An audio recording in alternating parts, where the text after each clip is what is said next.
প্রচলিত মিলাদ জায়েজ কিনা, না জায়েজ হলে ইসলামের মধ্যে ক্ষতিকর দিকগুলো কি কি, এবং সুন্নত অনুযায়ী পালন করার কোনো পদ্ধতি আছে কিনা দয়া করে জানাবেন।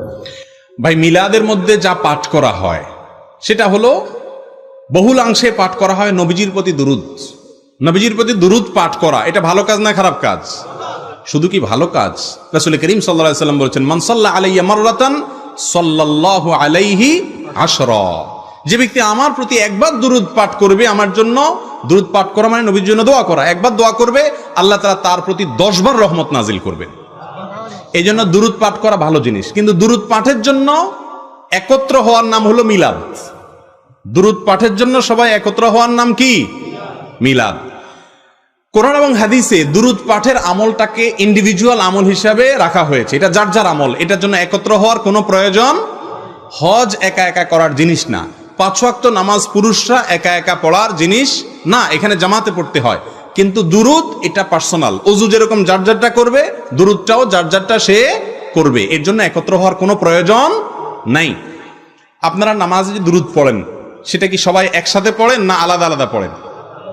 নাকি ইমাম সাহেবের সাথে সবাই সুর মিলায় পড়ে? যার যারটা শেষে পড়েন না? নামাজের মধ্যে দুরূদ যদি যার যারটা শেষে পড়লে হয়, নামাজের বাইরেও দুরূদ যার যারটা শেষে পড়লে হবে ইনশাআল্লাহ। আর দুরূদের পাশাপাশি মিলাদের মধ্যে দুরূদ পড়তে পড়তে নবীর সম্মানে দাঁড়ায় যাওয়া, এটার নাম হলো কিয়াম। আমি একটা কথা প্রায় বলি, নবীর সম্মানে যদি দুরূদ পড়তে পড়তে দাঁড়ায় যাওয়া লাগে, তাহলে তো আল্লাহর সম্মানে কোরআন পড়তে পড়তে লাফানো উচিত, ঠিক না? ঠিক বলেন।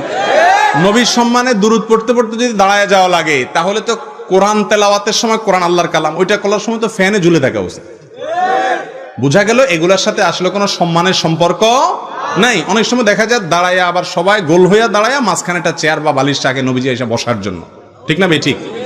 তো নবীজি আসবে কিভাবে? সবাই গোল হইয়া দাঁড়াইছেন, মাঝখানে বালিশ রাখছেন, উনি আসবেনটা কোন দিক দিয়া? সে রাস্তাই তো বন্ধ করে দিছে। বোঝা গেল এগুলো কোনো সঠিক কাজ না। তবে হ্যাঁ, আমাদের যে সমস্ত ভাইরা নবীজির মহব্বতে এই কাজগুলো করছেন, আমরা তাদেরকে ভালোবাসা দিয়ে বোঝাবো এগুলোর কারণে এলাকাতে মারামারি, হানাহানি, গন্ডগোল, ফাসাদ করা জায়েজ নাই। প্রয়োজনে মিলাদ করুক তাও ভালো, কিয়াম করুক তাও ভালো, কিন্তু ঝগড়া করবেন না।